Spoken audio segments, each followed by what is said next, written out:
Hey there. A common theme is coming up in my practice this week, and I have a feeling it's just coming up a lot astrologically as well because it's also coming up with friends.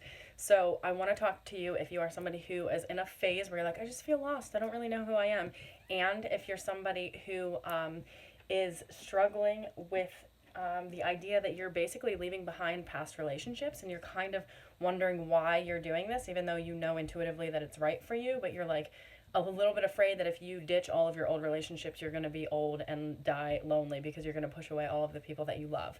So what I like to call this is an in-between phase that we go through on our personal evolution. So most people formulate an identity based on what is projected onto them and what they're given by the world, by their culture, by circumstances, and they just kind of take it on. And that ultimately is the greatest form of artificial intelligence because you are just literally being a robot to the programs that you were indoctrinated to believe, that your family basically, their stories that they held on to are in your DNA.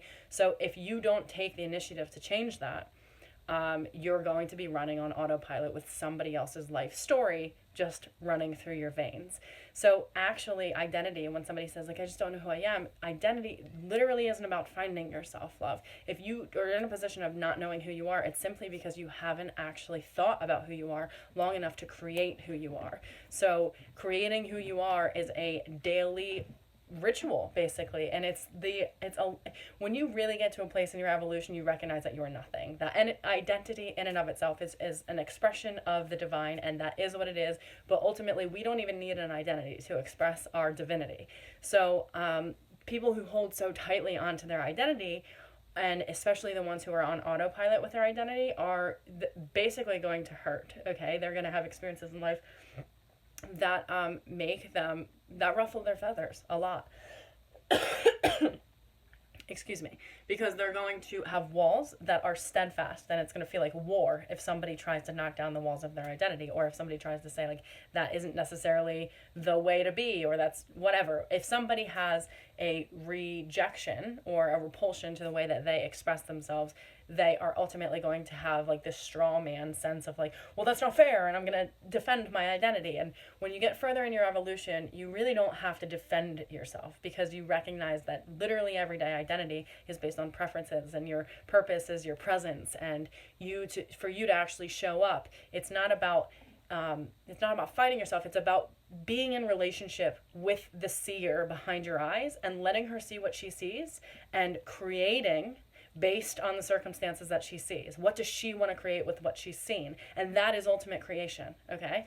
So I think people want to create an identity to feel solid about themselves, and ultimately our identity is like this blockage of like, here's my wall and here's my wall and this is what I am. And sometimes if you're like the good girl but you're really in the mood to be a bitch, you're going to be at conflict with yourself because you're going to think, well, that's not me, that's not my identity, this isn't like me, when the reality is the divinity in you is moving through you, and dude, you feel like being a bitch. And if you have to repress that in yourself, those sensations, I'm saying, like, obviously don't go to work and like just be a bitch, but if you have to repress those sensations in yourself because you yourself are afraid of them, that means that you're too attached to your identity in that way, and that means that that part of your identity is actually repressing you from being the truth and in your authentic power.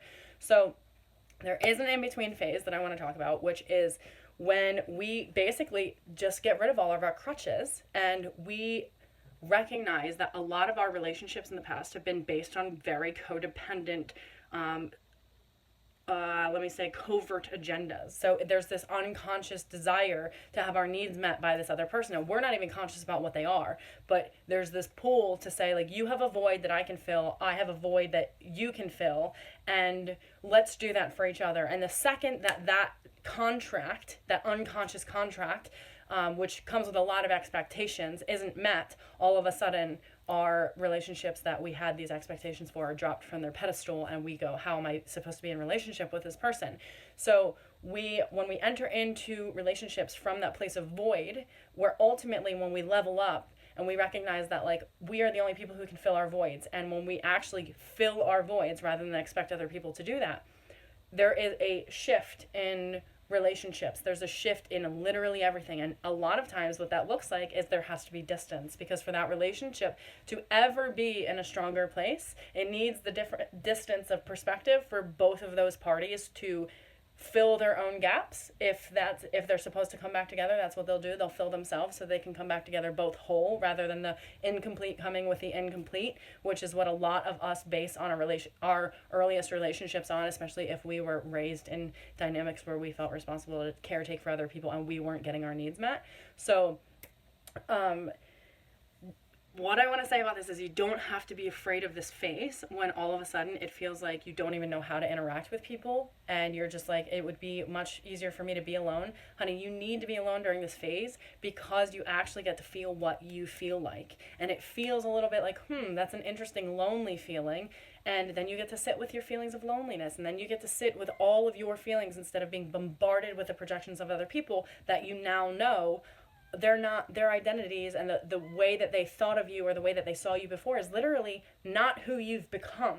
So it's actually really important to not carry around these people who see you as you were before you actually shifted and changed, because they're always going to pull you back. They're always going to put you back in that role of you are this, and they're going to see you like that. And if you're somebody who is susceptible to projections, which I think a lot of my particular following is, that is going to feel really hurtful to your energy body. It's going to feel very uncomfortable because you don't want to disappoint them, but you also recognize that like you've got to kind of move on. So you don't have to be afraid of this phase. You don't have to judge yourself for it. There's so many people in it right now going, I really want authentic, whole connections, and that means I have to leave behind so many of these other connections that feel off to me in some way. And it's okay. Here's the thing. The other person that you're going to have to leave behind in whatever capacity it's maybe not even forever.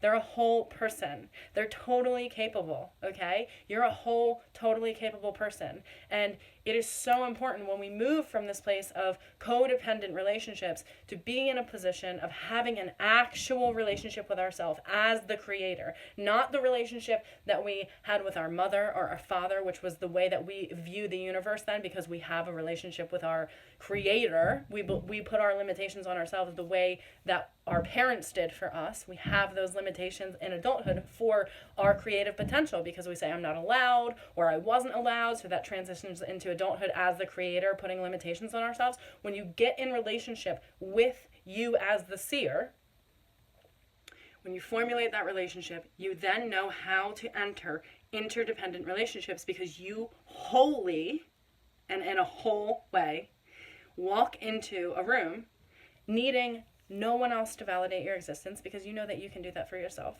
You don't need anything from somebody. So the question to ask yourself is, how do I feel around strong people? And if you feel excited about the prospect that like, dude, they don't need anything from you. They're literally just bouncing balls off of you and you guys are just like interdependently excited about life and playing in the matrix of life, that's where you want to be. And if you can't, there's this pull in the ego that's like, well, I'm leaving people behind, and it's like, I don't want to leave this person behind, but whatever comes up for us, that phase is going to end. Because when we give people the space and give ourselves the space to feel what we feel, to fill our own voids, to do our own work, we come back together, not in codependence, not in, oh my God, I don't even really know how to interact with you because I know that you're expecting something from me and I'm also like feeling unwilling to give it to you at this point, or I'm feeling like overly excited to give it to you, which means that like I must have a need that I think that you're going to meet if I give it to you. Those kind of subconscious dynamics that are always at play in codependent relationships, they cease. And then all that there is like, we no longer need each other, we want each other. And that feels uncomfortable to somebody who their whole life has been needed, right? And they viewed relationships as you probably wouldn't be with me unless you needed me, or I might not be with you unless I needed you. That just goes out the window, okay? So if you're in the in-between phase and you're going, oh my God, I'm pushing away all these people, don't worry about it. It's going to come into alignment. This is actually a phase that you have to go through. And while you're in that phase, work on creating yourself based on your preferences, based on knowing what it is that you actually feel. Smell sensations that feel really in alignment to you, and the ones that don't, know that your preference is like, that doesn't feel good to me, and honor it instead of questioning it. You don't have to know why you like something, just like it, okay?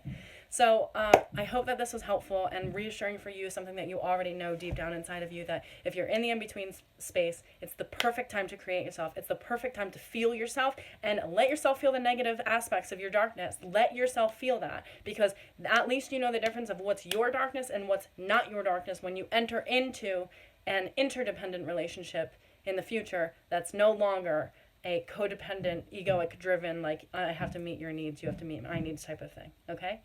I love you, and good luck on your journey in the in-between. It feels like you have no crutches to walk on. I know it feels like this is very uncomfortable, but I promise, my love, you are strong, and it will be the beginning of you actually walking on the earth. That whole time that you learned how to walk, that you felt all wobbly your whole life, and you never felt like you really had a leg to stand on, when you create yourself from yourself, not from the projections of other people, you learn to walk.